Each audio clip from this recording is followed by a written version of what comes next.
Good afternoon. I look forward to welcoming all the defense ministers to the meeting today and tomorrow. They will address a wide range of different issues, including NATO's role in Afghanistan, and we will discuss how NATO can do more to support the fight against ISIS, Daesh and international terrorism. We will also address the situation in Afghanistan. NATO is committed to our training mission there. We strongly believe that that's the best way for NATO to support the peace process, the efforts to find a political negotiated solution to the crisis in Afghanistan. And we would welcome any steps that can lead to reduction in violence. At the same time, it is extremely important to convey a clear message to Taliban that they have to show and demonstrate a real will and ability to reduce violence and to engage in credible peace talks. We will also take stock of the work which is going on in NATO when it comes to our response to new Russian missile systems. We have seen the demise of the INF Treaty because of the new Russian SSC-8 missiles. We will not mirror what Russia is doing, but we will make sure that the NATO maintains credible deterrence and defense also in the world with more Russian missiles and without the INF Treaty. I'm also looking forward to welcoming Josep Borrell, High Representative Vice President. He has been at NATO meetings before in his capacity as foreign minister, but this will be his first meeting with NATO in his new capacity. We'll also meet with our colleagues from Sweden and Finland. Okay, we'll start with the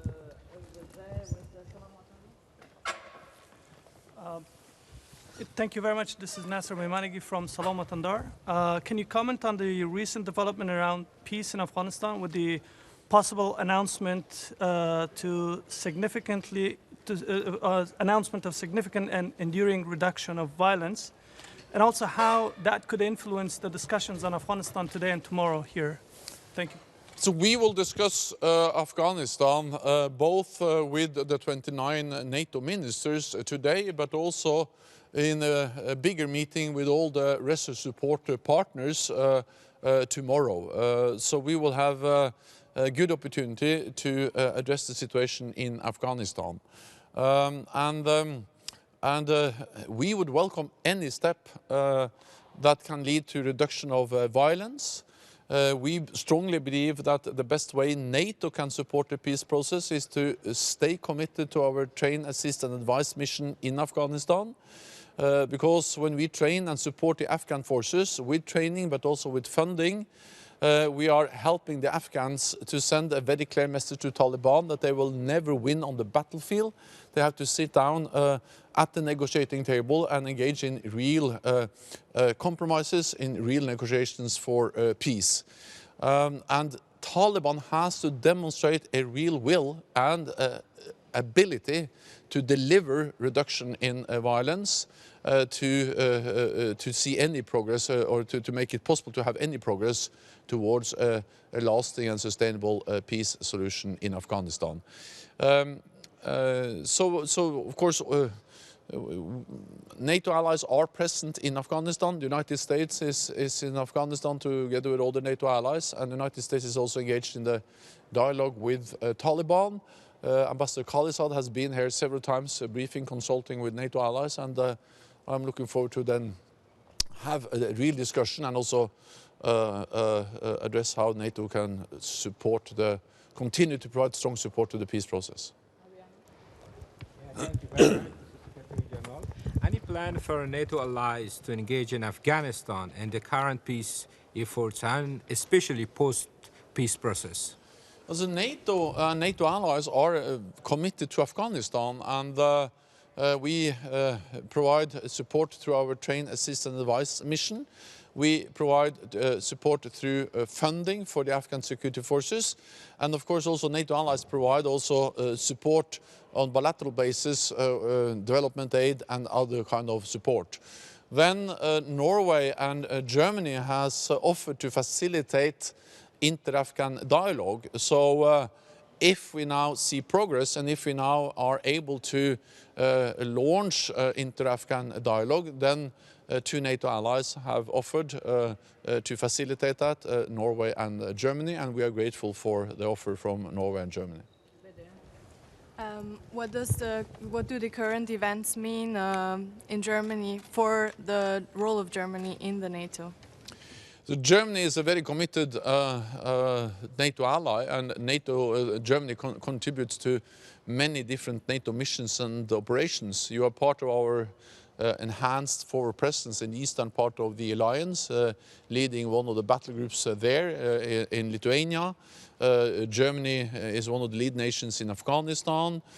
Germany leads our presence in the Aegean Sea, helping to implement the agreement on refugees and migrants between Turkey and the EU. And Germany is contributing to our collective defense in Europe in many different ways. So we are extremely grateful for the strong support of Germany to NATO in so many different ways over so many years. And you don't see any change in the role with the current events in Germany, but the popularity of the NATO is also decreasing in Germany at the moment. Well, first of all, it's a very natural thing that we have political discussions in NATO allied countries. That's something that takes place all the time. And we sometimes have change of governments, change of ministers. That's part of a natural process in all NATO allies over the years. Germany has been very strong and committed to NATO since it joined NATO in the 1950s, and there's strong support for NATO in Germany. Then the opinion polls varies a bit over years and between NATO allied countries, but the recent opinion polls we have seen also from Germany confirms strong support for NATO. Lauren Cook from the Associated Press. Some of the allies in the East seem to be a little bit concerned about the US focus on China. How difficult is it for NATO to focus both on Russia as a traditional adversary and China as it evolves? So NATO has to be able to address many challenges and threats at the same time. So that we don't have the luxury of choosing. We have to be able to address many different challenges at the same time. We all agreed, and that's for the first time in NATO's history at the leaders' meeting in London, that we had to address the consequences for our security of the rise of China. China will soon have the largest economy in the world. It already has the second largest defense budget. It is developing and investing heavily in new advanced military capabilities. What we see is that there are both challenges and opportunities related to the rise of China, and I welcome the fact that NATO allies are now together addressing both the opportunities but also the challenges. This is Mohammed with the Jordan Times. What new developments are there on resuming your training in Iraq? And the US President is asking for more involvement by NATO in the Middle East. Where in the Middle East do you believe there is a NATO intervention possibility? And is Libya, for example, where other players are taking the lead, a possibility, or Syria? Thank you. NATO has a training mission in Iraq. And we are in Iraq on an invitation by the Iraqi government, and we will only stay in Iraq as long as we are welcomed by the Iraqi government. What we will do now at the Defence Ministerial meeting is that I expect ministers to recommit to our training mission in Iraq, but also agree to step up and be ready to do more, provide more support to Iraq. Because it is extremely important that ISIS never return, that ISIS is not able to return and that ISIS never returns.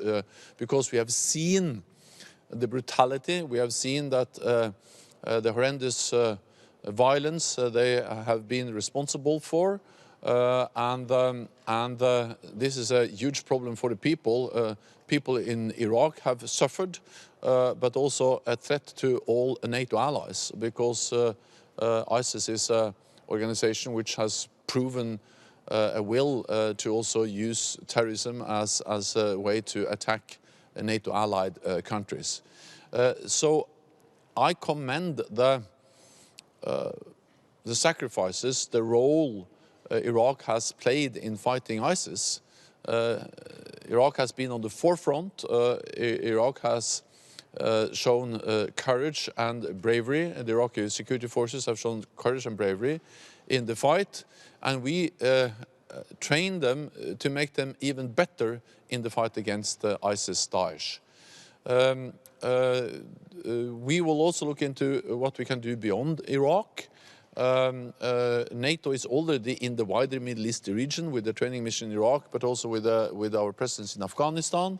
We work closely with countries like Jordan and Tunisia, helping them with intelligence, special operation forces. This is both about military activities, but also political support and cooperation with countries in the region. It's too early to conclude exactly what we will do, but we are now to further step up. But we have a very good and constructive dialogue with countries in the region, and a very good and constructive dialogue with the government of Iraq. Mr. General Secretary, what kind of response NATO can prepare regarding to the Russia's weapon, in particular SS-8? So we are very concerned about the new Russian missile systems, not least because, sorry, not least because the new Russian SS-8 missile is violating the INF Treaty, and that led to the demise of the INF Treaty last year. We will respond, but we will not mirror what Russia is doing. So we have no intention of deploying new land-based nuclear-capable missiles in Europe, but we have to make sure that we have credible deterrence and defense also without the INF Treaty. We are working on different strands of effort, which includes both conventional capabilities.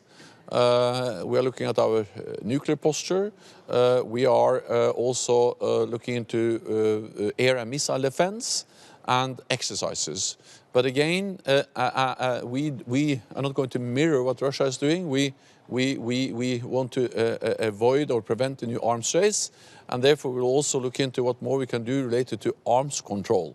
A new arms race will be dangerous, but also extremely expensive, and therefore we regret very much the demise of the INF Treaty, and we will continue to work for effective arms control, because that's the best way to keep tensions down and to prevent a new arms race. This concludes this press point. Thank you very much, colleagues. We'll see you later. Okay. Thank you.